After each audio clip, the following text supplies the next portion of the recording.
Good afternoon everyone. Lockdown का समय चल रहा है। बाहर धूप भी बहुत ज्यादा है, गर्मी भी बहुत ज्यादा है। तो उस समय घर बैठे हम क्या करें, तो इसीलिए आज एक नया टॉपिक लेके कर्मा फाउंडेशन की तरफ से मैं धनंजय रावल आपके सामने एक नया प्रेजेंटेशन लेके आया हूँ और उसका नाम हमने दिया है एस्ट्रोनॉमी एंशिएंट एंड मॉडर्न। एक अलग विषय पर आज हम चर्चा करने वाले हैं, क्योंकि हम एंशिएंट की बात करें और मॉडर्न की बात करें और दोनों में स्पेशली हमारे देश का कंट्रीब्यूशन क्या है, हमारे देश का कंट्रीब्यूशन क्या था और हमारे देश का कंट्रीब्यूशन क्या होने वाला है, उसकी बात करेंगे। तो शुरुआत हम एंशिएंट से करेंगे और धीरे धीरे हम आज की तारीख पर ये एस्ट्रोनॉमी कहाँ तक पहुंची है उसकी बात हम करेंगे। तो दोस्तों, ये बात सब शुरू करने से पहले थोड़ी हमारी एक्टिविटी के बारे में मैं आपको बताना चाहूंगा कि हम एस्ट्रोनॉमी के फील्ड में या तो साइंस एजुकेशन के फील्ड में क्या क्या काम करते हैं, थोड़ी उसकी बात करेंगे। 4-5 मिनट उसकी बात होगी, उसके बाद 20-25 मिनट एंशिएंट एस्ट्रोनॉमी की बात करेंगे, बाद में मॉडर्न एस्ट्रोनॉमी की बात करेंगे और उसके बाद थोड़े क्वेश्चन आंसर की भी बात करेंगे। क्योंकि मुझे पता है कि इस तरह की जब बात हम करते हैं एस्ट्रोनॉमी के, तो बहुत सारे सवाल होते हैं। आपके मन में कोई भी सवाल है तो आप जो भी मन में सवाल आता है ये आप नोट कर देना, और नोट करने के बाद जब मेरा सेशन खत्म हो जाएगा और ओपन फॉर ऑल हम कर देंगे, तब आपके सवाल मुझे पूछ सकते हैं। शायद ये ऐसा भी हो सकता है कि ये मेरा प्रेजेंटेशन आपको बाद में दिखाई दे, कहीं से आपको मिले, तो भी आप मुझे कांटेक्ट कर सकते हैं। मुझे आपके जो सवाल है मुझे भेज सकते हैं, मैं आपको रिप्लाई करने का प्रयत्न करूंगा।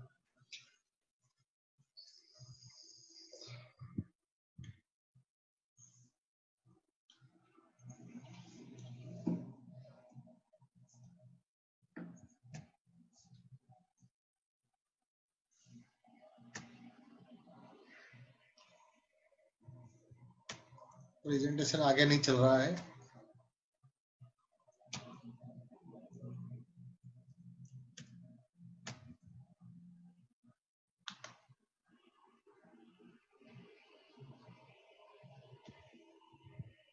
यस, तो दोस्तों, मैंने स्कोप मैगजीन से लिखना शुरू किया, साइंस राइटिंग मैंने शुरू किया। उसके बाद मैंने भी मेरा एक खुद का मैगजीन चलाया, 5-6 साल तक ये चलाया। और बाद में मेरा जो प्रैक्टिकल वर्क था वो भी इतना ज्यादा हो गया, तो फिर मैंने लिखना थोड़ा मैंने कम कर दिया, क्योंकि प्रैक्टिकल वर्क बहुत कम करते हैं, लिखने वाले लोग तो बहुत ज्यादा है। फिर भी मेरी आज तक 100 से ज्यादा किताबें साइंस, एस्ट्रोनॉमी, मैथमेटिक्स के ऊपर मैंने लिखी है। अंग्रेजी में भी मेरी 10 किताबें ये अभी पब्लिश हुई है, जिसका रिलीज किया प्रोफेसर यशपाल ने। एस्ट्रोनॉमी के अलग अलग प्रोग्राम्स हम करते हैं, और ये फर्स्ट टाइम रण उत्सव हुआ कच्छ में, उसका ये फोटोग्राफ है। और यहाँ पे देखेंगे तो ये पीछे मैं कैमरा मेरे पास में है, और ये सारे मेरे एमेच्योर एस्ट्रोनॉमर क्लब के मेंबर्स अपने मिनिस्ट्री को एस्ट्रोनॉमी और बर्ड वॉचिंग का काम करा रही है। और उसी टाइम पे ये आप फोटो आप देखेंगे तो ये कच्छ में काला डोंगर के ऊपर का ये फोटोग्राफ है। और ये ऑफिशियल प्रोग्राम जब खत्म हो गया, तब हम सब मिलके हमने सोचा कि ये जो दीवार है वहां से कूद के पीछे जो इंडिया ब्रिज दिखता है, वहां पे हम ट्रैकिंग करते करते जाएंगे। और जब हमने ट्रैकिंग शुरू किया तो वहां से हमको एक चीज मिली, ये आपको जो दिख रहा है ना, उसकी एजिस, तो ये और कुछ नहीं है, ये पूरा एक डायनासोर का अंडा है और वो चीज हमने वहां से ढूंढ निकाली थी। कलाम सर से भी हमें बहुत बार मुलाकात करने का मौका मिला। मोदी जी भी जब मिलते हैं तब यही बात होती है कि बातें कम करो, अपने नया क्या बनाया दिखाओ, डेमो करके दिखाओ। तो ये डेमो ये हमारा चल रहा है और अक्सर लोगों को डेमो में ज्यादा मजा आती है।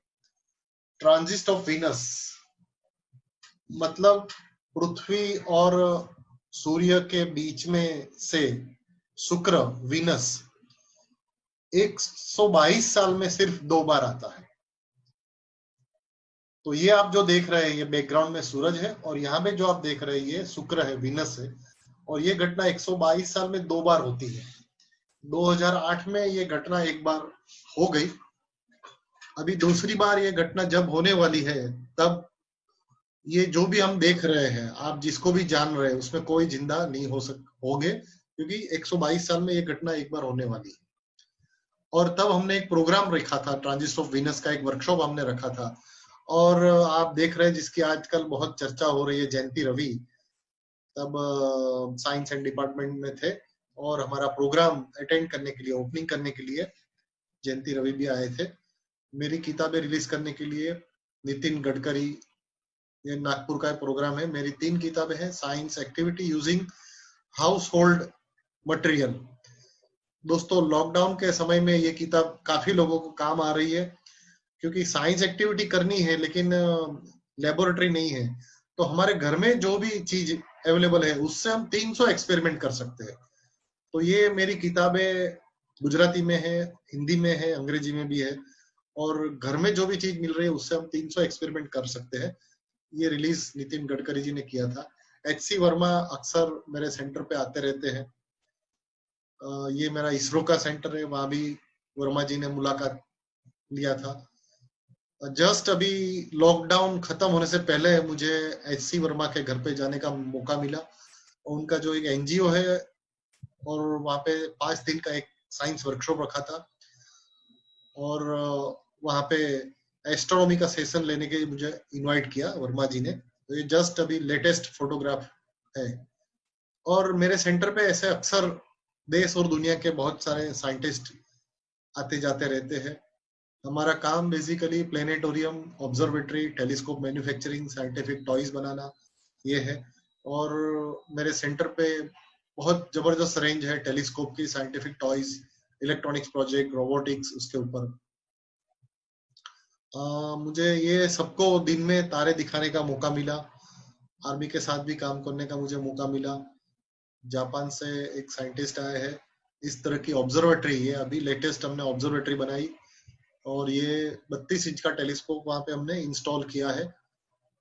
कलाम सर हमारा जो साइंटिफिक टॉयज जो हमने बनाए हैं, लो कॉस्ट साइंटिफिक टॉयज, ये अभी कलाम सर देख रहे हैं। बहुत सारे अवार्ड और सम्मान हमें और हमारी कंपनी को मिल चुके हैं। हमारा काम इस तरह के साइंटिफिक मॉडल्स बनाना है और ये ISRO, science centre, science city, PRL, अलग अलग जगह पे हम सप्लाई करते हैं। कलाम सर अगेन हमारे एग्जीबिशन की विजिट करने के लिए आए 2 बार। हमारी कंपनी को make in India, ministry of industries, government of India की तरफ से 2 बार इनोवेशन अवार्ड हमारी कंपनी को मिल चुका है। इसरो के डायरेक्टर हमारे इसरो की जो शॉप है उसका ओपनिंग करने के लिए आए हैं और अलग अलग वर्कशॉप्स अटेंड करने का मौका मिला है। और इसी तरह दुनिया भर में जो भी बड़े बड़े इंस्टीट्यूट है वहां जाने का मौका, वहां जाके काम करने का मौका मुझे मिला है। तो दोस्तों हम अपनी मूल बात पे आते हैं, जो मैंने कहा कि ancient astronomy, ancient and modern. और शुरू करेंगे हम एंशियंट एस्ट्रोनॉमी से। और जब हम एंशियंट एस्ट्रोनॉमी की बात जब शुरू करते हैं, उनमें से सबसे पहला जो नाम आता है ये है शिव जी। नटराज की ये मुद्रा है और अक्सर ये मुद्रा जब हम देखते हैं तो ये मुद्रा आपको 2 जगह पे मिलेगी जहाँ पे डांस क्लास चलते हैं।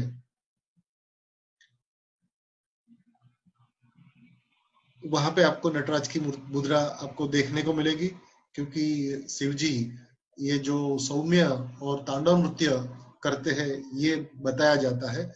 लेकिन दोस्तों आपको ये पता नहीं है कि ये जो मुद्रा है इस ये भी टोटली साइंटिफिक है, क्योंकि हमारे शास्त्रों में लिखा गया है कि शिव जी के हाथ में, यहाँ पे आप देख रहे हैं तो ये जो डमरू है, तो डमरू जो है उसका जो काम है, उनका काम है क्रिएशन करना।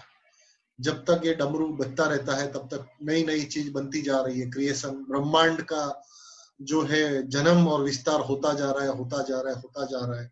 और दूसरे हाथ में आप देखेंगे तो अग्नि है, तो अग्नि का मतलब है सर्वनाश। तो दोनों काम, ब्रह्मांड को उत्पन्न करने का और सर्वनाश करने का काम शिव जी अपने कॉस्मिक डांस से करते हैं। अपने शास्त्रों में लिखा गया है, जब से हम शुरुआत करते हैं तो सबसे पहले नाम ये आता है। लेकिन धीरे धीरे हम थोड़े नजदीक के समय में आए तो 5वीं शताब्दी में आप यहाँ पे देखेंगे तो पंच सिद्धांतिका में हमें ऐसे बहुत सारे साइंटिफिक एविडेंस मिलते हैं। यहाँ पे आप देखेंगे तो ये पंच सिद्धांतिका में distance between sun and earth कैसे मेजर किया गया जाता है उसकी बात यहाँ पे बताई गई है।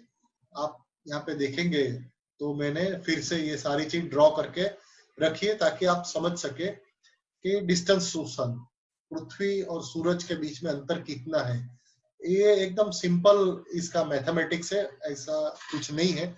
और ये मैथमेटिक्स से आप उन्होंने जाने, हमारे जो पंच सिद्धांतिका जिसने लिखा है उसने बिल्कुल सिंपल एक्सपेरिमेंट से ये बात बताई।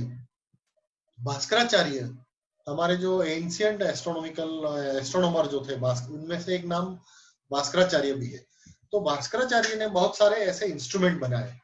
आप देखेंगे तो ये एक हम उसको कहेंगे जल घड़ी है। यहाँ से पानी गिरता है और गिरने के यहाँ पे पानी, ये जो छोटा सा ग्लास जैसा जो है वहां पे पानी भर जाता है, और जितना जब पानी भर जाता है, वजन बढ़ जाता है तो वो नीचे घूम जाता है और पानी यहाँ पे आ जाता है। तो इसलिए इस तरह की एक जल घड़ी उन्होंने बनाई थी टाइम को मेजर करने के लिए। फिर यहाँ पे देखेंगे तो एक लैटिट्यूड मेजरमेंट के लिए एक इंस्ट्रूमेंट है जिसको आज भी हम बनाना चाहते हैं। हम बहुत सारे हमारे एस्ट्रोनॉमिकल वर्कशॉप में बच्चों को ये इंस्ट्रूमेंट बनाना सिखाते हैं। और ये सन डायल एक स्टिक हमने रखा है, और ये एक स्टिक से बहुत कुछ एस्ट्रोनॉमिकल एक्टिविटी हम करते हैं। तो ऐसे बहुत सारे इंस्ट्रूमेंट हमारे एंशियंट एस्ट्रोनॉमर ने, जो हमारे ऋषि मुनि है भास्कराचार्य ने बनाए थे। उसके बाद आर्यभट्ट का भी उल्लेख आता है। आर्यभट्ट ने भी बहुत सारी खोज इसके बारे में की। इनका जन्म कहाँ हुआ है उस पर भी बहुत सारी अलग अलग थियरी है। लेकिन ऐसा भी माना जाता है कि नालंदा यूनिवर्सिटी जो है उसके जो ऑब्जर्वेटरी के जो हेड जो थे वो आर्यभट्ट थे, ऐसा उनका मानना है। कई बार कोई ऐसा भी कहते हैं कि ये केरला से बिलोंग करते हैं, कई बार उनको ऐसा भी, ये नर्मदा नदी के आसपास जो इलाका है वहां पे भास्कराचार्य रहते हैं। तो ये अलग अलग बातें उनके लिए बोली जाती है। लेकिन उन्होंने भी हमको पता है कि शून्य का जो आविष्कार जिन्होंने किया, और आइंस्टाइन ने कहा कि जब तक ये दशांश पद्धति नहीं खोजी जाती तब हम ये जो सारी जो गणना करते थे ये गणना हम नहीं कर पाते, और जो एस्ट्रोनॉमी आज तक जहां पहुंचा है वो हम नहीं पहुंचा सकते। तो स्पेशली नोट आर्यभट्ट के बारे में आइंस्टाइन ने भी कहा था। और विदेशों में भी हम देखें तो विदेशों में भी एस्ट्रोनॉमी की शुरुआत बहुत पुराने जमाने से, स्टोन एज का ये जो पिक्चर आप जो देखते हैं, आप देखते हैं तो ये इंग्लैंड में है। लंदन से आप बाय रोड जा सकते हैं देखने के लिए। तो पहले के जमाने में भी लोग इस तरह के कुछ पत्थर वगैरह रख के अरेंजमेंट करके अपने ऋतु का परिवर्तन, समय की गणना करते थे। इस तरह का एक मॉडल आपको समझ में आया कि देखो सूरज की किरण है जो गिर आपको यहाँ से यहाँ जो गिरती हुई दिखाई देती है सुबह से शाम तक, और वो ट्रैवल करती है यहाँ से यहाँ तक।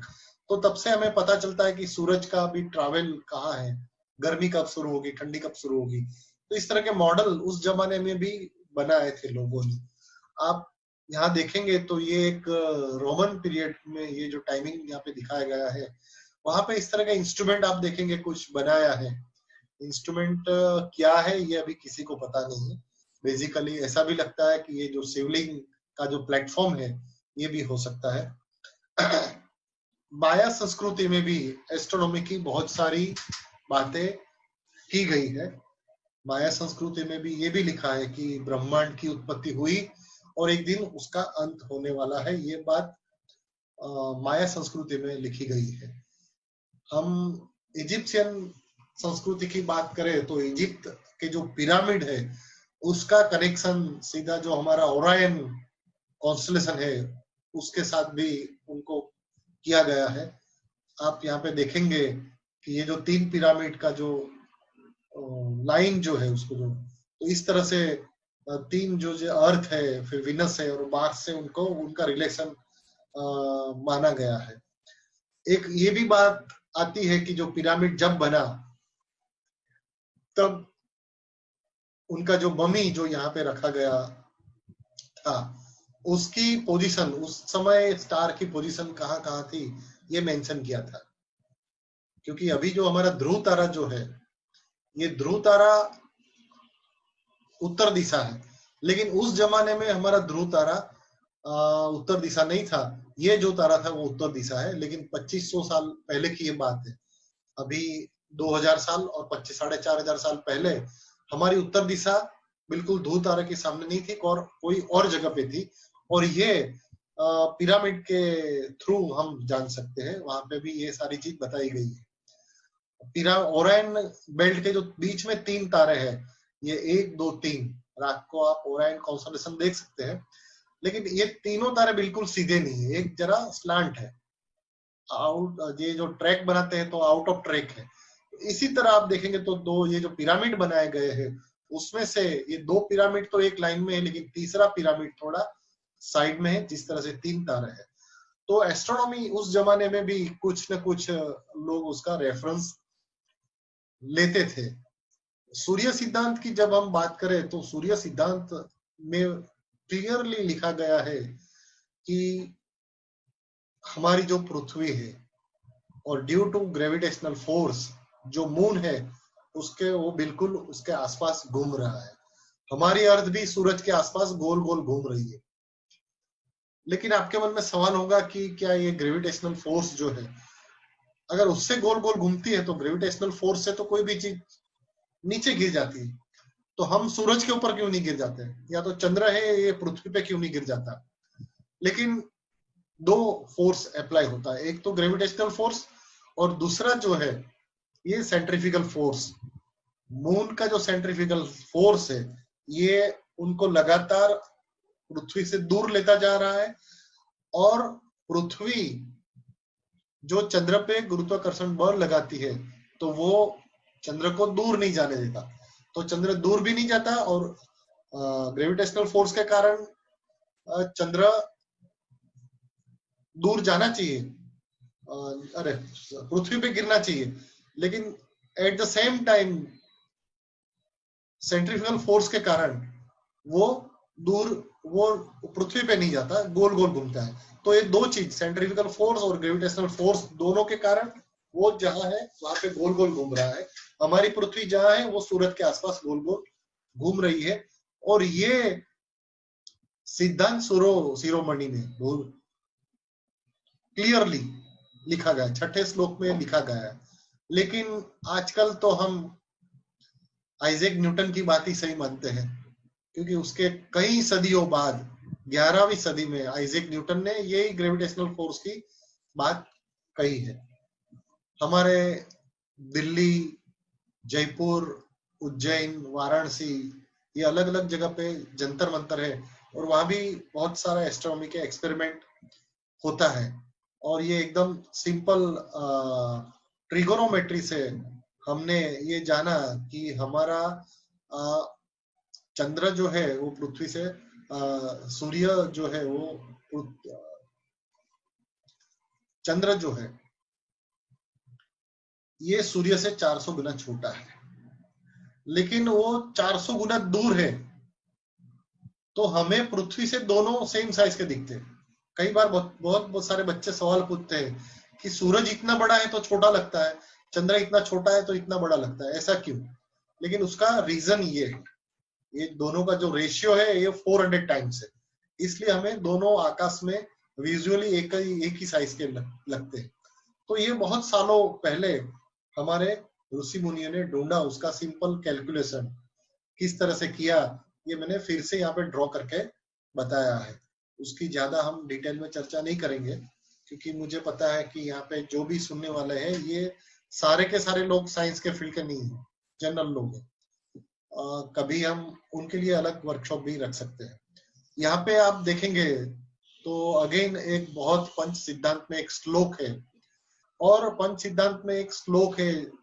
यहाँ पे आप ये नक्शा ध्यान से देखेंगे तो ये जो लाइन है, जीरो मेरिडियन लाइन, यानी शून्य, काल गणना भारत में वर्षों पहले होती थी। ये आप यहाँ पे ये श्लोक से प्रूव होता है। और समय की शुरुआत यानी जीरो समय सबसे पहले यहाँ से शुरू होता था, लेकिन बाद में बहुत सारे लोगों ने भारत पे आक्रमण किया, उन्होंने ये बात जानी, और ये बात जानने के बाद उन्होंने ये लाइन शिफ्ट करके वो लोग यहाँ ले गए। अलेक्जेंड्रिया के समय में जो लोग आए, वो लोग ये जानकारी लेके यहाँ गए, तो उन्होंने ये चीज जानी, ये लाइन शिफ्ट करके ये लोग यहाँ आए, और उसके बाद अंग्रेज लोग आए तो उन्होंने ये जो जीएमटी लाइन है शिफ्ट करके अपने लंदन में रख दी। तो आज जो भी हम टाइम जोन की बात करते हैं तो जीरो स्टार्ट होता है लंदन से, हमारा भारत 5.5 घंटे आगे टाइम जोन जो बनाया है। लेकिन बरसों सदियों पहले ये टाइम जोन यहाँ से शुरू होता था, और उसका प्रूफ श्लोक में तो है ही है, लेकिन बाद में यहाँ देखेंगे कर्कवृत हमारे गुजरात से कलकत्ता तक पसार होता है, आसाम से भी कर्कवृत पसार होता है। लेकिन एक ये जगह है कर्क रेखा स्थल डोंगला, ये एक जगह ऐसी है कि बरसों पहले हमारे एक साइंटिस्ट थे जिनका नाम मैं आपको बताऊंगा, डॉक्टर विष्णु श्रीधर वाकणकर। ये एक ऋषि मुनि से कम नहीं थे। ये बरसों पहले ये जगह पे आए और उन्होंने बताया कि ये एक जगह ऐसी है कि दुनिया में आप कहीं भी जाओ, लेकिन बिल्कुल 12 बजे अपने सिर के ऊपर सूरज आ जाता है। दोस्तों, आपको ऐसा लगता होगा कि रोज दिन में 12 बजे सूरज बिल्कुल अपने सिर पे आ जाता है, तो ये बात गलत है। कर्कवृत से लेके विषुववृत्त और उसके बाद मकरवृत्त, पृथ्वी पे सिर्फ इतने जो विस्तार है, कर्कवृत्त से लेकर मकरवृत्त तक के विस्तार जो है, ये विस्तार इतने हैं कि वहां पे साल में सिर्फ 2 बार सूरज सिर्फ सिर पे आता है।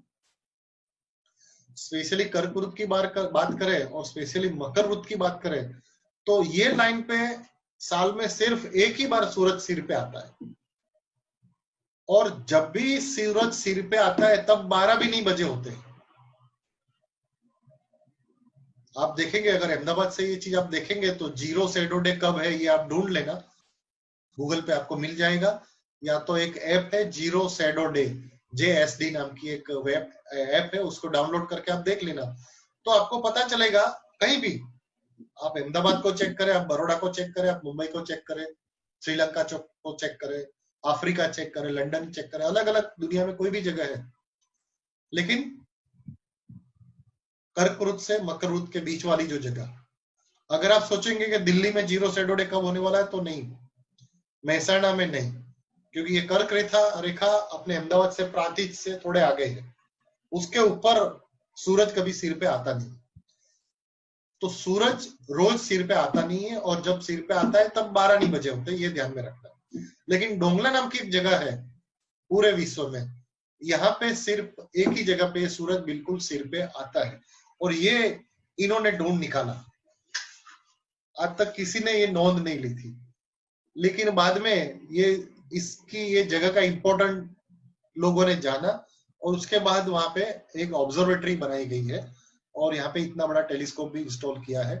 और ये वो जगह है जो मैंने कहा ना कि ये जो जगह है यहाँ पे एक जो हमने पाइप इंस्टॉल किया है, ये पाइप से सूर्य प्रकाश बिल्कुल ये पाइप के बिल्कुल अंदर यहाँ पे आके ये जगह पे गिरती है।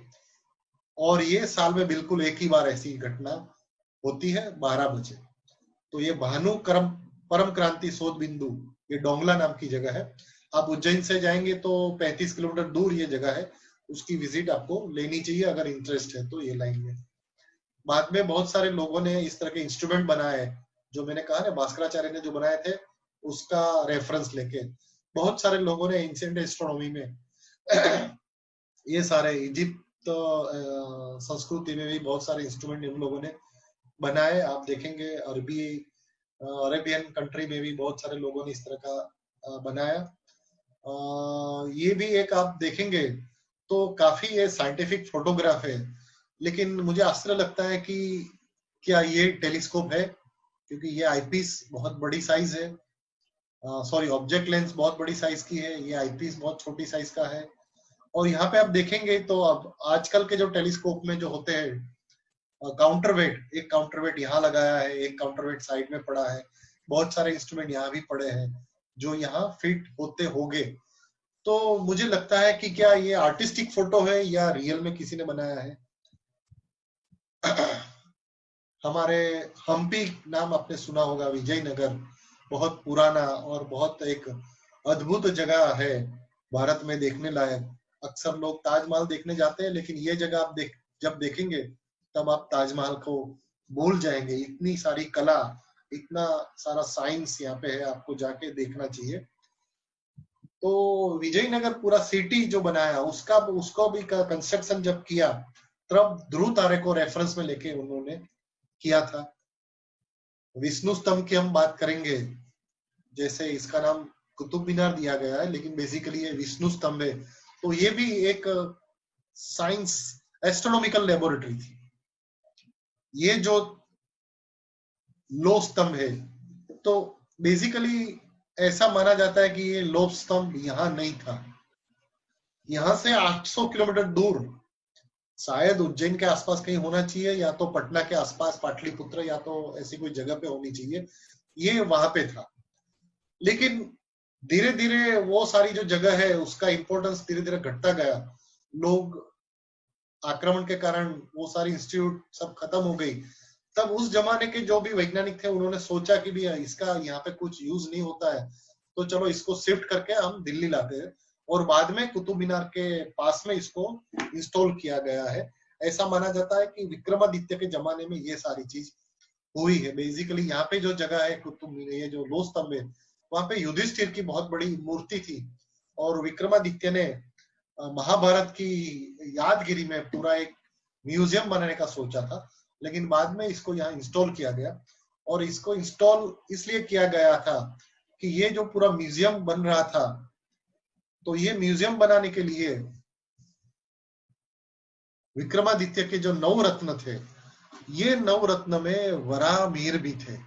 और वराहमिहिर तो एक वैज्ञानिक थे, एस्ट्रोनॉमी के वैज्ञानिक थे, एस्ट्रोनॉमर थे। तो उन्होंने जबरदस्ती से, ये हम कह सकते हैं कि उन्होंने राजा को कहा कि वहां पे मुझे एक बहुत बड़ा एक पोल मीनार बनाना है, क्योंकि उसकी परछाई से हमें बहुत कुछ ढूंढना है तो ढूंढ सकते हैं। तो ये जो विष्णु स्तंभ बना, कुतुब मीनार जो नाम से जो पहचाना जाता है, वो इसलिए बना। और क्या किया गया देखो, उसकी जो परछाई का मेजरमेंट जो हुआ, उसकी मेजरमेंट से पृथ्वी का सरकमफरेंस मेजर किया गया। और यही चीज सेम, ये जो थियरी है ये एडॉप्ट करके अलेक्जेंड्रिया के समय में ये लोग अलेक्जेंड्रिया सिटी में ले गए। और वहां के जो एक लाइब्रेरियन थे आर्टोस्थेनस, उन्होंने यही थियरी को मेजर करके पृथ्वी का सरकमफरेंस मेजर किया। और बिल्कुल एकदम सिंपल, यानी ये जो एक एक पोल लाइब्रेरी के बाहर उन्होंने इंस्टॉल किया था, और उसकी परछाई जब उसने मेजर की तो ये एंगल मिला था 7.2 डिग्री। और यहाँ से 800 किलोमीटर दूर एक कुआं था, वहां पे सूरज की किरणें बिल्कुल सीधी कुएं के अंदर जा रही थी। तो उन्होंने 360 बाई 7.2 किया और जवाब आया 50। तो उन्होंने तब कंक्लूजन दिया था कि यहाँ से यहाँ की जितनी दूरी है उसको मल्टीप्लाई बाय 50 करो, क्योंकि 360 बाई 7.2 इज इक्वल टू 50 आता है। तो अर्थ की जो सरकमफेरेंस है ना, तो वो सरकमफेरेंस इतनी हो सकती है। ये आर्टोसेनस ने भी किया था। इसके बारे में आपको ज्यादा जानकारी चाहिए तो मेरी एक फिल्म है जो आपको YouTube पे मिल जाएगी, उसका नाम है छाया की माया। आप YouTube पे सर्च करके देख सकते हैं, 15 मिनट की फिल्म है। लेकिन ये पृथ्वी की सरकमफेरेंस कैसे मेजर की गई ये आपको डिटेल में आप देख सकते हैं फिल्म को। जो कुतुब मीनार में आप देख रहे हैं तो सिंपल जो एक्सपेरिमेंट कैसे किया गया, how sun diameter can be found using Qutub Minar. Sun का जो डायमीटर है ये कैसे मेजर किया गया, ये भी मैंने एकदम सिंपल वे से ड्राइंग करके आपके सामने रखा है। मैं जब बाहर घूमता हूँ, मैं अक्सर, मेरा ट्रैवलिंग काफी बहुत रहता है, अलग अलग जगह पे लेक्चर्स देने, मेरे वर्कशॉप्स होते हैं, या तो कहीं कहीं मेरे इंस्टॉलेशन होते हैं, मेरे जो बड़े बड़े टेलीस्कोप है, प्लेनेटोरियम है, ऑब्जर्वेटरी है। और मुझे जब टाइम मिलता है तब मैं वहां के जाके जो वहां के जो प्राचीन मंदिर है, प्राचीन जो जगह है, उसकी मैं ध्यान से मैं उसका अभ्यास करता हूँ। और मुझे कर्नाटका में जब गया एक जगह पे, तो हलेबीडु करके एक जो जगह है, वहां पे एक मंदिर, काफी फेमस मंदिर है। आपको अगर इसमें इंटरेस्ट है तो स्थापत्य कला वगैरह में, तो ये जगह देखनी चाहिए। तो ये जो होयसाला का जो एक मंदिर है, तो वहां पे मैंने देखा कि एक जो आदमी है, ये कुछ टेलीस्कोप लेके कुछ आप देखेंगे तो कुछ देख रहा है बिल्कुल अपने आंख के सामने। तो क्या टेलीस्कोप उस जमाने में भी था, एक सवाल मन में होता है। और यही चीज को छोड़ के हम आएंगे धीरे धीरे मॉडर्न एस्ट्रोनॉमी में। और मॉडर्न एस्ट्रोनॉमी की जब बात करें तो उसमें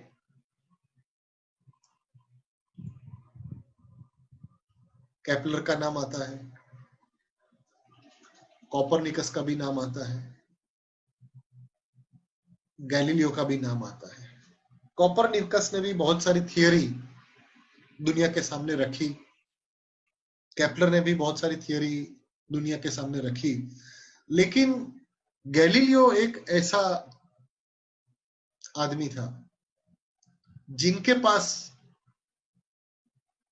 टेलीस्कोप नाम की चीज उनके पास आई, क्योंकि उन्होंने देखा कि कोई चश्मे की दुकान में जो टेक्नीशियन काम कर रहा है, ये दो लेंस को जोड़ के देख रहा है तो दूर की चीज नजदीक दिखती है। तो यही थीम पे उन्होंने ये आप जो देख रहे हैं उस तरह का एक टेलीस्कोप बनाया। और टेलीस्कोप से हम कह सकते हैं कि सबसे पहले आकाश में देखने का काम गैलीलियो ने किया।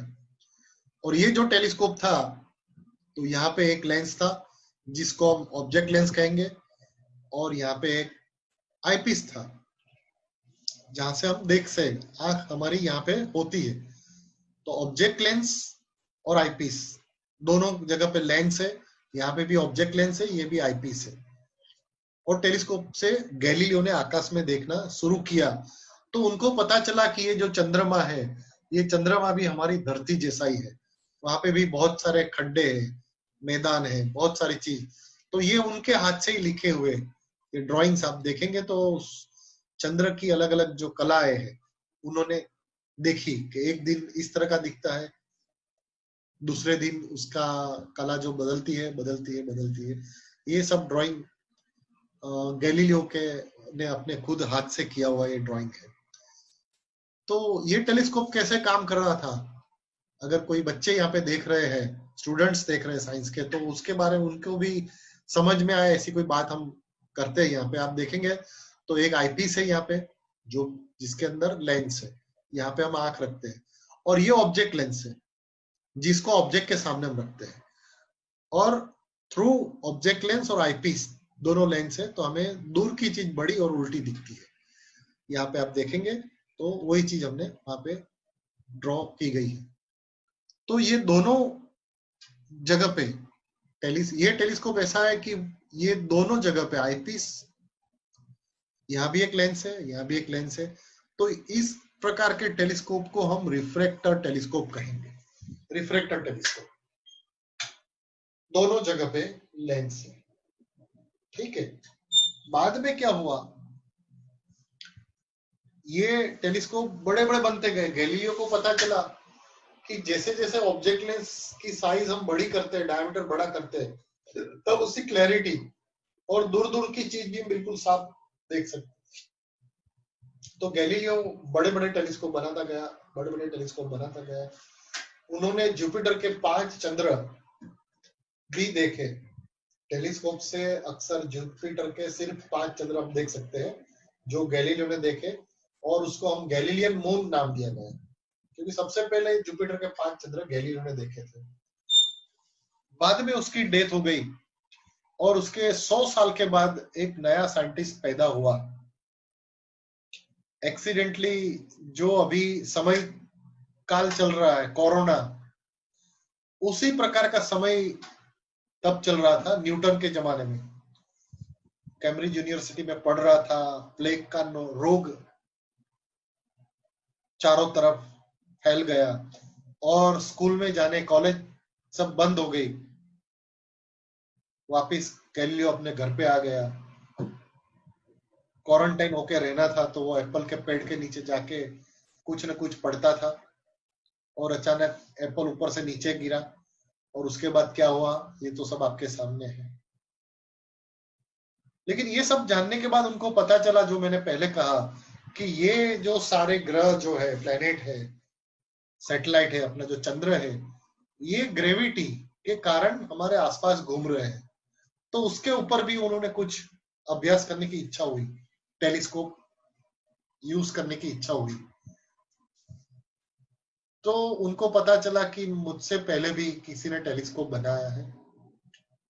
तो वो गैलीलियो का जो सिटी था पिज़ा, वहां पे वो गए, उन्होंने टेलीस्कोप कैसा बनाया था वो देखा।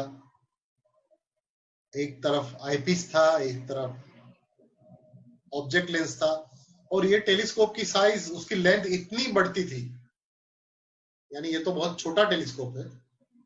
बच्चों के लिए ये प्रोजेक्ट है, प्रोजेक्ट टेलीस्कोप मेकिंग किट का। तो ये आईपीस, ऑब्जेक्ट लेंस, ये आईपीस, लेकिन ये साइज जब हम बढ़ाते हैं तब इसकी लेंथ भी धीरे धीरे बढ़ती है। तो गैलीलियो ने तो इतने बड़े बड़े टेलीस्कोप बनाए, उसको एक जगह से दूसरी जगह ले जाना है तो बीच में से बैंड हो जाता था। अगर इस तरह से देखना है तो भी बीच में से बैंड हो जाता था। तो आपको पता है कि light travel through straight line, तो स्ट्रेट लाइन में अगर टेलीस्कोप बैंड हो जाता है तो कुछ दिखता नहीं है। तो गैलीलियो ने ये सोचा कि ये टेलीस्कोप तो ठीक है, लेकिन उसका कोई डिजाइन ठीक नहीं है, तो चलो इसके अंदर हम कुछ चेंजेस करें। तो गैलीलियो ने एक नए प्रकार का टेलीस्कोप बनाया, जो यहाँ पे आपको दिख रहा है, कि जहां पे गैलीलियो ने लेंस यूज किया था, उस जगह पे गैलीलियो ने मिरर यूज किया।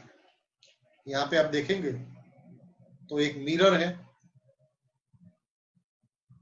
क्योंकि कोई भी जगह पे हम मिरर रखते हैं तो टेलीस्कोप की जो साइज जितनी बड़ी होती है उससे साइज आधी हो जाती है। जैसे एक मिरर होते रखते हैं तो जितना बड़ा टेलीस्कोप है उसकी साइज आधी हो जाती है, तो दो मिरर रखते हैं तो उसकी साइज 1/4 हो जाती है। तो टेलीस्कोप पावरफुल हो जाता है, लेकिन उसकी साइज कम हो जाती है। तो इसीलिए न्यूटन ने जो टेलीस्कोप बनाया, वहां पे मिरर यूज हुआ था, और मिरर में लाइट रिफ्लेक्ट होती है, लेंस में जो लाइट है ये रिफ्रैक्ट होती है। तो रिफ्रैक्टर, और ये जो है न्यूटन का, ये हुआ रिफ्लेक्टर टाइप का टेलीस्कोप। तो टेलीस्कोप दो प्रकार के होते हैं, एक है रिफ्रैक्टर, और जिसमें मिरर है उसको रिफ्लेक्टर कहते हैं। कई बार लोग उसको गैलीलियन टेलीस्कोप भी कहते हैं, न्यूटोनियन टेलीस्कोप भी कहते हैं, कुछ भी कह लो, कुछ फर्क पड़ता नहीं है। और ये जो मैंने कहा कि काफी बड़ा टेलीस्कोप जो है, यहाँ पे एक मिरर है, यहाँ पे और एक मिरर है, लेकिन ये खूब खूब पावरफुल टेलीस्कोप है, लेकिन साइज इसकी कम है। और धीरे धीरे उसके अंदर लोगों ने मोटर भी फिट कर दी, ये मोटराइज है। क्योंकि पृथ्वी से हम कोई भी ऑब्जेक्ट जब देखते हैं, तब आपको पता है कि हमारी पृथ्वी एवरी 4 मिनट 1 डिग्री घूम जाती है। तो हमने अगर मून के ऊपर सेट किया है, तो थोड़ी देर के बाद पृथ्वी घूम गई, तो हमारा टेलीस्कोप मून से बाहर निकल जाता है। या तो हमारा टेलीस्कोप के अंदर जो मून लोकेट हुआ है, तो मून कहीं और चला जाता है। तो हमें बार बार टेलीस्कोप को सेट करना पड़ता है। तो बाद में टेक्नोलॉजी इंप्रूव हुई और मोटराइज टेलीस्कोप हुए, तो उसमें आपको घुमाने की जरूरत पड़ती नहीं थी। तो ये मोटराइज टेलीस्कोप है। उसके बाद और भी टेक्नोलॉजी इंप्रूवमेंट हो गई। हम जब पढ़ते थे, मैंने जब इंजीनियरिंग जब मैंने की, तब इलेक्ट्रॉनिक्स कोई एक खास लोगों के लिए था। हम उस जमाने में टेलीविजन मैन्युफैक्चर करते थे। हम जब इलेक्ट्रॉनिक्स सीखते थे, तब वॉल टाइप रेडियो थे। सोचो दोस्तों, वो रेडियो जब हम चालू करते थे, समझ लो कोई अच्छा गाना हमने सुना, कहीं से सुनाई देता है, तब तो ये मोबाइल वगैरह कुछ नहीं था। जो भी सुनना है रेडियो पे सुनो। तो हमने पड़ोस में कोई अच्छा गाना सुनाई देता है, तो हमने सोचा कि चलो हम रेडियो चालू करके हम सुने। तो जब मैं रेडियो ऑन करता हूँ, तो रेडियो ऑन होते होते ये जब गाना खत्म हो जाता था, तब रेडियो ऑन होता था। प्रोसेस बहुत लंबी थी। अभी क्विक स्टार्ट है। लेकिन बाद में वॉल टाइप थियरी के बदले जब सॉलिड स्टेट आया, ट्रांजिस्टर बने, आईसी बनी, आईसी के बाद कंप्यूटर बने, micro processor, micro controller circuit जब आई, तब यानी समझ ले हम टेक्नोलॉजी में सडनली जबरदस्त चेंज आया। इलेक्ट्रॉनिक्स पहले खाली रेडियो, टीवी, टैप में ही चलता था, लेकिन बाद में इलेक्ट्रॉनिक्स हर जगह पे घुस गया। आज देखो तो ऑटोमोबाइल में भी इलेक्ट्रॉनिक्स है। गाड़ी कैसे चलानी वो सीखना पड़ता है, क्योंकि बहुत सारे इलेक्ट्रॉनिक गैजेट अंदर फिट किए गए हैं। इस तरह का ये कंप्यूटर आप देखेंगे तो ये पूरा कंप्यूटराइज टेलीस्कोप। इसके अंदर कंप्यूटर है, जीपीएस है, माइक्रो कंट्रोलर सर्किट है, इलेक्ट्रिक मोटर है, सब कुछ है।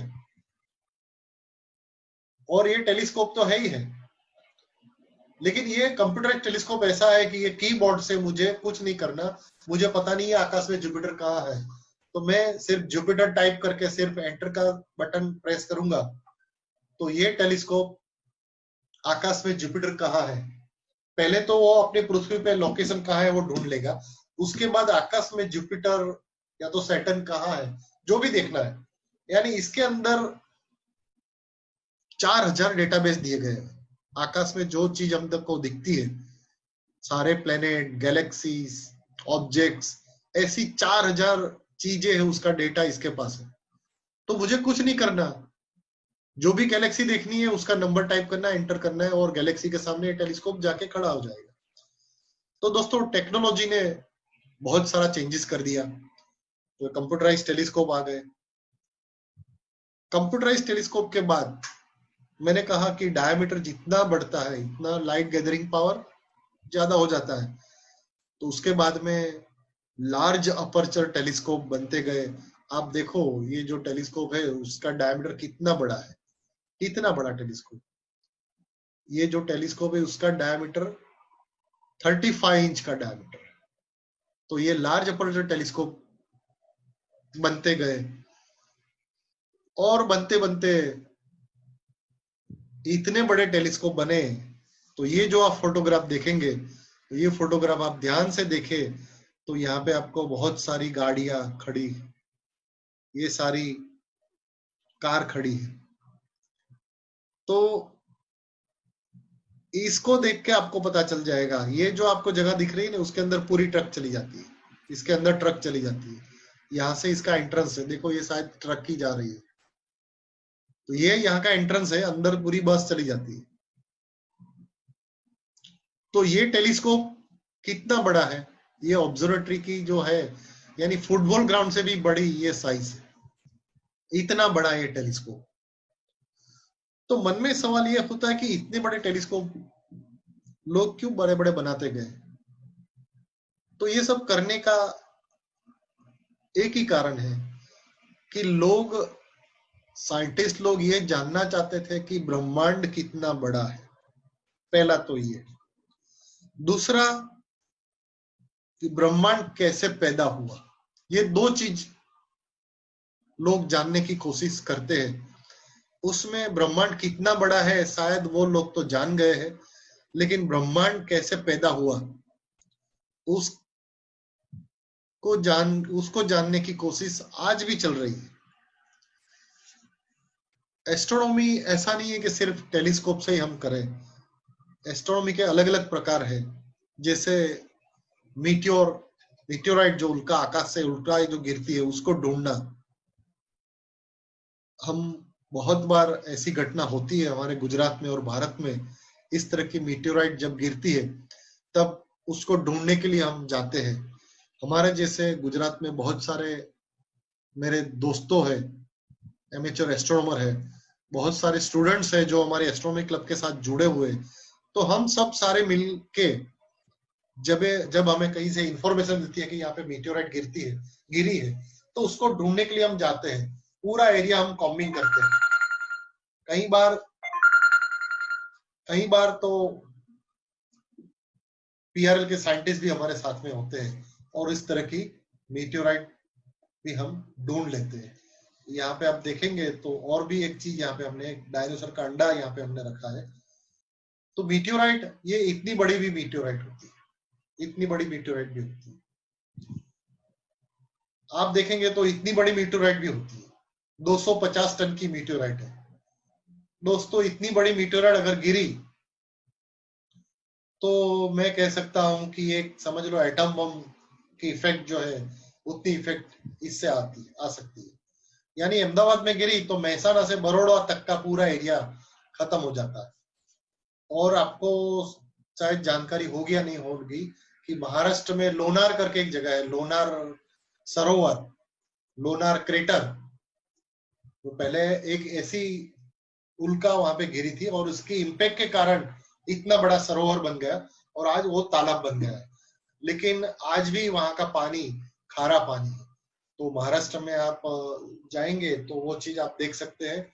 अजंता इलोरा जब देखने को जाते हैं तब ये चीज बिल्कुल नजदीक है, तो वो भी चीज देखनी चाहिए, लोनार सरोवर, लोनार क्रेटर। उसके बाद में आप देखेंगे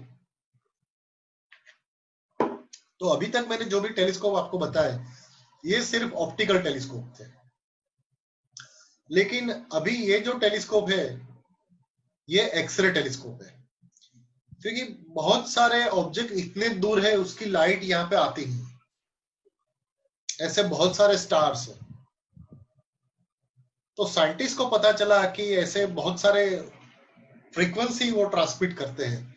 अगर वो फ्रीक्वेंसी जो ट्रांसमिट करते हैं उसको हम कैच कर लें और उसको मॉड्यूलेट करें, उसको कंप्यूटर में डाल के फिर बाद में उसकी इमेज जनरेट कर सकते हैं, वीडियो डिस्प्लेइंग हम कर सकते हैं। तो उसके लिए बनाया गया रेडियो टेलीस्कोप। तो जो रेडियो टेलीस्कोप आउटर स्पेस से जो आते हैं, ये एक रिसीवर जो होता है उससे रिसीव होता है, एक जगह पे फोकस होता है। तो यहाँ पे सिग्नल बहुत पावरफुल बन जाता है, अलग अलग जगह पे आते हैं तो रिफ्लेक्ट होके एक जगह पे फोकस हो जाता है और फोकस होके वो एलएनबी के थ्रू सर्किट में आ जाता है, एम्पलीफाई होता है और उसका डिकोडिंग होके बाद में एक इमेज बनती है। तो ये काम रेडियो टेलीस्कोप से होता है। आप देखेंगे तो रेडियो टेलीस्कोप, ये जो मैंने आपको दिखाई एक डिश एंटेना, ऐसी बहुत सारी डिश एंटेना को जोड़ के बनाया जाता है। आप देखेंगे तो ये कम से कम ये जो डिश एंटेना है इसकी साइज हम कह सकते हैं कि 50 फुट के आसपास एक डिश एंटेना, इतनी बड़ी। तो कितने सारे आप देखेंगे तो ये डिश एंटेना इसकी फिट की गई है रेडियो टेलीस्कोप की। और इस सब के, क्योंकि बहुत दूर दूर से जो सिग्नल आते हैं वो काफी वीक होते हैं, तो सबको इकट्ठा करके फिर एम्पलीफाई करते हैं और इमेज प्रोसेस करते हैं। ऐसे बड़े बड़े रेडियो टेलीस्कोप भी है। देखो ये सिंगल डिश, यानी फुटबॉल ग्राउंड से भी बड़ा एक डिश बनाया है और इसका सिग्नल यहाँ पे रिसीव होता है, डोरी से बांधा गया है और सब जगह से रिफ्लेक्ट होकर यहाँ पे आता है, फोकस होता है, जैसे सूर्य कुकर में होता है सेम। और ये सिग्नल रिसीव होके फिर एम्पलीफाई करते हैं और दूर दूर की आकाश गंगा है, गैलेक्सी से जो सिग्नल आते हैं उसको रिसीव करते हैं और मॉडिफाई करके जानते हैं। लेकिन साइंटिस्ट को, वैज्ञानिकों को ये भी पता चला कि पृथ्वी से हम जो भी देखते हैं, रात को जब आप आकाश पे जाके सारे तारे, नक्षत्र वगैरह, ग्रह वगैरह देखते हैं, तो उसकी इमेज आपको ब्लैक एंड व्हाइट ही दिखती है। क्यों ब्लैक एंड व्हाइट आती है?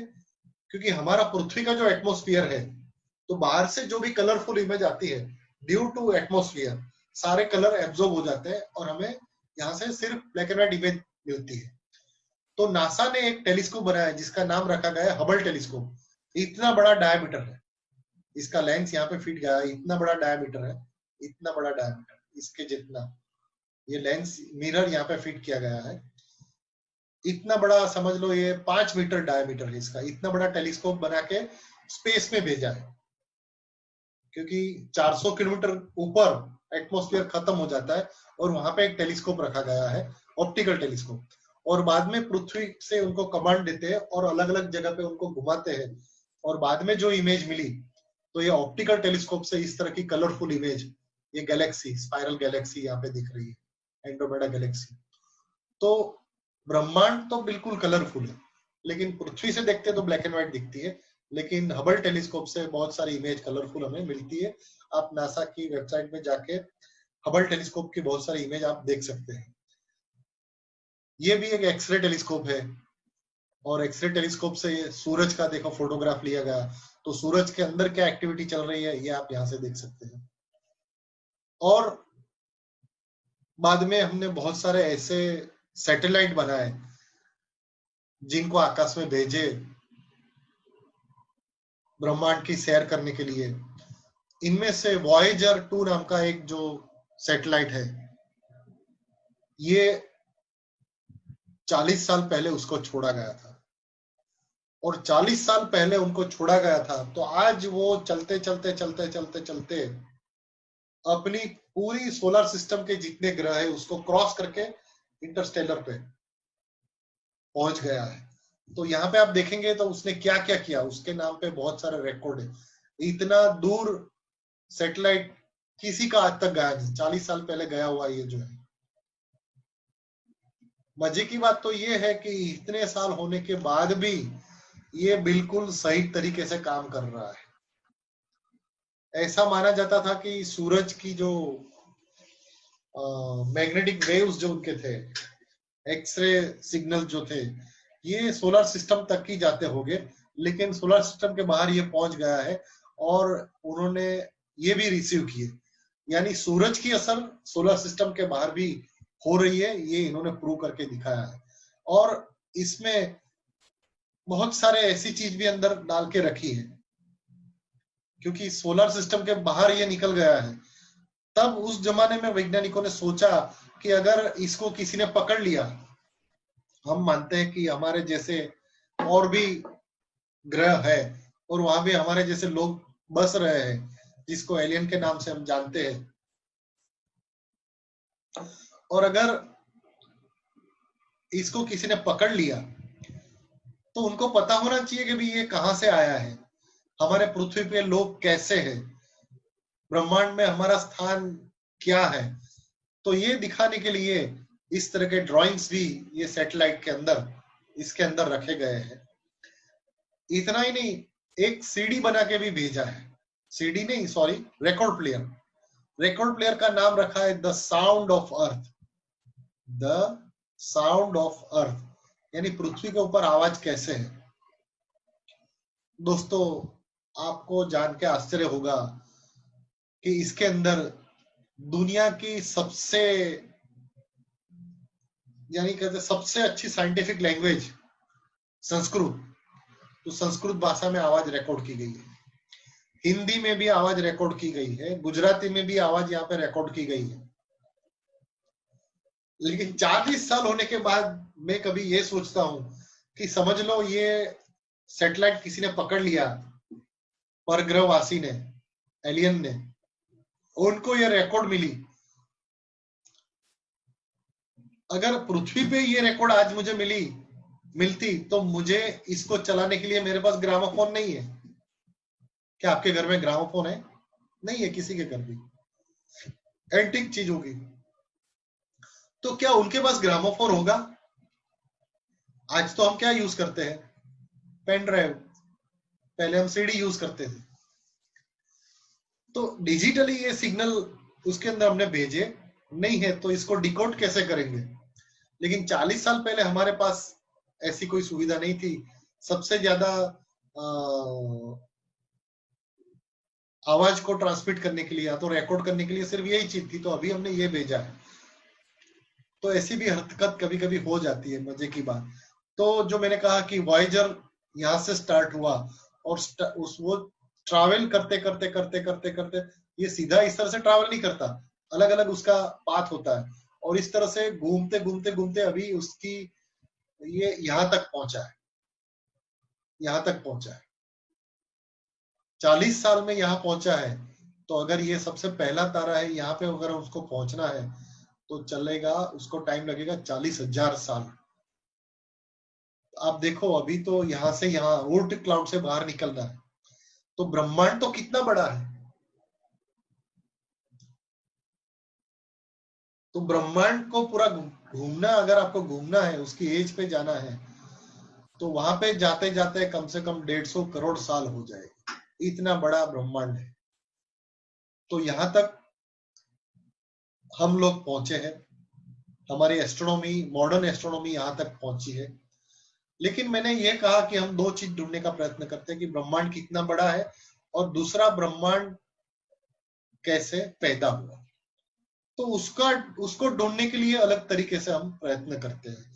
हाँ, हमने मानव को भी भेजने का प्रयत्न करा। मून पे हम जा चुके हैं, 40 साल पहले हम मून पे जा चुके हैं।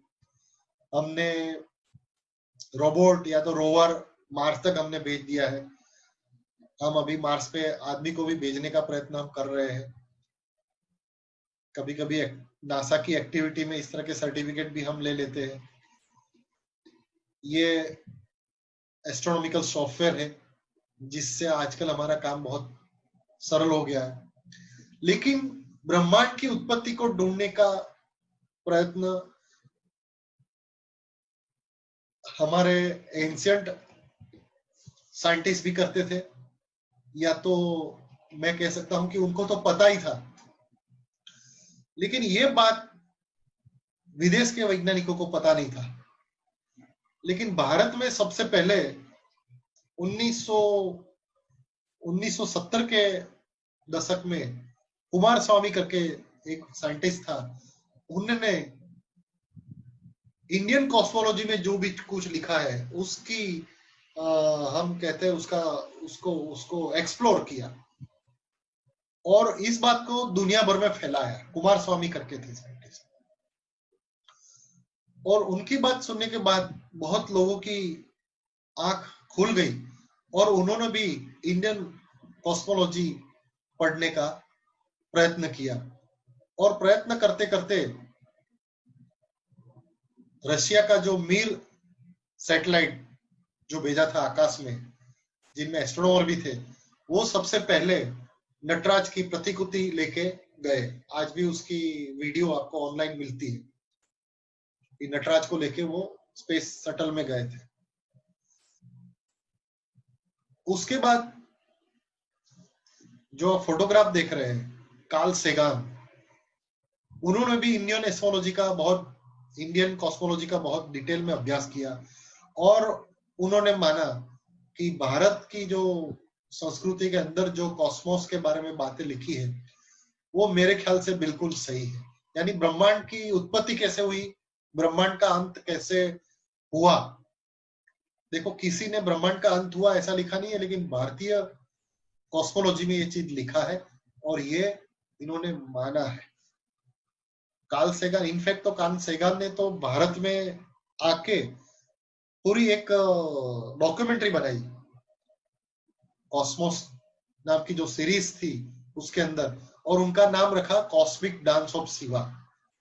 आप नेट पे सर्च करके देख सकते हैं, यूट्यूब में ये आपको डॉक्यूमेंट्री देखने को मिलेगी। और उनका कहना था the Hinduism is the only one of the world's greatest faith dedicated to the idea that the cosmos itself undergoes an immense, indeed an infinite number of deaths and rebirth. देखो, infinite number of death and rebirth. It is the only religion in which the time scale correspond to those of modern scientific cosmology. ये doctor Karl सेगान ने कहा था, दुनिया के बहुत महान यानी मोस्ट फेमस मॉडर्न एस्ट्रोफिजिसिस्ट, उन्होंने ये लिखा है। देखो यूट्यूब पे उसकी फिल्म आपको मिलेगी कार्ल सेगान की।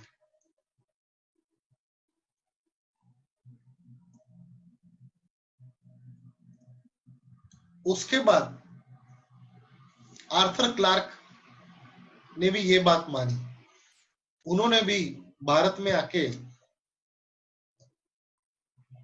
कॉस्मोस ओडिसी नाम की एक सीरियल बनाई और उन्होंने भी कॉस्मिक डांस ऑफ शिवा के बारे में बहुत कुछ, एक पूरा एपिसोड बनाया है। कार्ल सेगान एक ऐसे राइटर थे स्पेशली एस्ट्रोनॉमी के, कि बेसिकली वो लाइब्रेरी में बैठे बैठे काम करते थे, लेबोरेटरी में कभी गए नहीं, लेकिन जो भी लिखते थे वो बिल्कुल सच होता था। उनके बेसिक कॉन्सेप्ट कितने क्लियर हो गए ये भी एक आश्चर्य की बात है। लेकिन मुझे उनके घर पे जाने का मुझे मौका मिला, वहां पे जो काम करते थे वहां पे जाके देखो जमाना कितना था तब, टेलीविजन इस तरह का था, ये सारी वीडियो कैसेट्स उनकी लाइब्रेरी में, ये सारी वीडियो कैसेट्स है, तो तब ये था उसका जमाना। और जो मैंने कहा कि स्विट्जरलैंड में CERN सन लेबोरेटरी जो है, जहां पे ब्रह्मांड की उत्पत्ति कैसे हुई उसका रिसर्च चल रहा है, वहां पे इस तरह की 2 मीटर बड़ी नटराज की मूर्ति, एक हाथ में डमरू है जो सर्जन की प्रतिकृति है और एक हाथ में अग्नि है जो विसर्जन की प्रतिकृति है, वो स्थापित की गई। वहां पे लिखा है, ये जो है यहाँ पे लिखा है कि यहाँ पे दुनिया के 1500 वैज्ञानिक काम करते हैं। देखो Anil Kakodkar atomic energy commission के जो सेक्रेटरी थे, जब उसको ऑफिशियली रिलीज हैंड ओवर करने गए तब का ये फोटोग्राफ है। और यहाँ पे जो मैंने कहा ये लिखा है कि दुनिया के 1500 साइंटिस्ट यहाँ पे काम करते हैं और सबने ये माना कि इंडियन कॉस्मोलॉजी में जो ब्रह्मांड की उत्पत्ति कैसे हुई ये सत्य के बिल्कुल नजदीक है, और वही थियरी पे हम काम करना यहाँ पे होता है। और ये उसके अंदर का फोटोग्राफ है, आप देखेंगे तो ये अभी ये जो LHC है इसका डायमीटर 5 किलोमीटर है, 5 किलोमीटर। पहले इतना था, फिर ये बनाया, फिर अभी जो है इसका डायमीटर 5 किलोमीटर है। लेकिन अभी जो नया जो बनने जा रहा है उसका डायमीटर 100 किलोमीटर है। इतनी बड़ी टनल यहाँ पे बनने वाली है और उसके बाद एटम को गोल गोल घुमाएंगे और जबरदस्त उसका कोलाइडन करेंगे, और ये देखने के बाद उनको पता चलेगा कि ब्रह्मांड की उत्पत्ति कैसे हुई। अक्सर हम कहते हैं ना कि ब्रह्मांड की उत्पत्ति एक जबरदस्त ब्लास्ट हुआ, तो ये इतने स्पीड से एटम को ब्लास्ट करने वाले हैं और उसके बाद पता चलेगा कि ये ब्रह्मांड की उत्पत्ति कैसे हुई। ये एक्सपेरिमेंट अभी इस तरह से यहाँ पे हो रहा है। और यहाँ पे आप देखेंगे तो ये जो टनल का फोटोग्राफ है, और इस तरह के इंस्ट्रूमेंट जो बनते हैं, तो इसमें कंट्रीब्यूशन भारत का भी है। भारत के भी बहुत सारे साइंटिस्ट वहां काम करते हैं और बहुत एक्टिव पार्टिसिपेंट भारत का है। और इस तरह के इंस्ट्रूमेंट भारत ने बना के LHC में, जो स्विट्जरलैंड में लेबोरेटरी है, ये जगह पे भारत के इंस्ट्रूमेंट वहां पे इंस्टॉल हुए हैं। ये आपको जानकारी देते हुए मुझे आनंद होगा। और ये कहाँ बनता है ये भी मैं आपको बताऊंगा। तो देखो ये टनल कितनी बड़ी होती है, इसकी साइज, यहाँ पे एक आदमी खड़ा है, ये टनल इतनी बड़ी है। और ये जो इंस्ट्रूमेंट जो बनता है, ये लोगों ने इसरो का नाम सुना होगा, पीआरएल का नाम सुना होगा, लेकिन किसी ने Raja Ramanna Centre for Advance Technology RRCAT का नाम नहीं सुना होगा। ये भी एक भारत की इसरो जैसी एक इंस्टीट्यूट है और ये इंदौर में है। और इंदौर के अंदर भी 1.25 किलोमीटर बड़ी एक टनल बनाई है और वहां भी बहुत सारे एक्सपेरिमेंट किए जाते हैं। मुझे वहां जाके भी देखने को, काम करने का मुझे वहां पे मौका मिला। तो दोस्तों, जहां तक हम एस्ट्रोनॉमी की बात करते हैं, ब्रह्मांड की उत्पत्ति जो हुई वो कैसे हुई, उसका जन्म कब होगा और नई जब कब पैदा होगी, ये हमारे इंडियन कॉस्मोलॉजी में, हिंदू कॉस्मोलॉजी में लिखा है। It is believed that the universe is created and destroyed in A cycle every 4.332 billion years. Quite interestingly, this period is quite close to the current scientific age of the earth. क्योंकि ये जो corona का जमाना चल रहा है तो लोग ये सोचते हैं कि अभी ये क्या होने वाला है। तो साइंटिस्ट लोग ये कहते हैं कि ये पृथ्वी का अंत बहुत नजदीक है। एक्चुअली ये टाइम तो ड्यू हो रहा है, हम जो जी रहे हैं वो बोनस में जी रहे हैं, ऐसा इनका कहना है। तो दोस्तों, मेरा प्रेजेंटेशन यहाँ पे खत्म होता है। बहुत लंबी बात भी इसमें कर सकते हैं, लेकिन हमारा टाइम का भी एक लिमिट है, उसमें ये बात हम खत्म करते हैं। आपने मुझे ध्यान से सुना, इसके लिए मैं आपका आभार व्यक्त करता हूँ और खास करके कर्मा फाउंडेशन का मैं आभार व्यक्त करता हूँ कि लॉकडाउन के अंदर भी लोगों को कुछ न कुछ तरीके से उनको नया नया नॉलेज और बिजी रखने का प्रयत्न किया है, कुछ नया देने का प्रयत्न किया है, ताकि जो सब पे आफत आके पड़ी है वो उसमें बहुत कम इफेक्ट होकर आसानी से इस तकलीफ से बाहर आ जाए। तो दोस्तों, मैं आपको भी विनती करता हूँ कि आप भी घर पे रहिए, सेफ रहिए। कोरोना के साथ पे रह के ही हमें काम करना है और जरूर ये तकलीफ भी दूर होने वाली है बहुत जल्द। तो ये मेरा सेशन यहाँ पे खत्म करता हूँ। Thank you very much.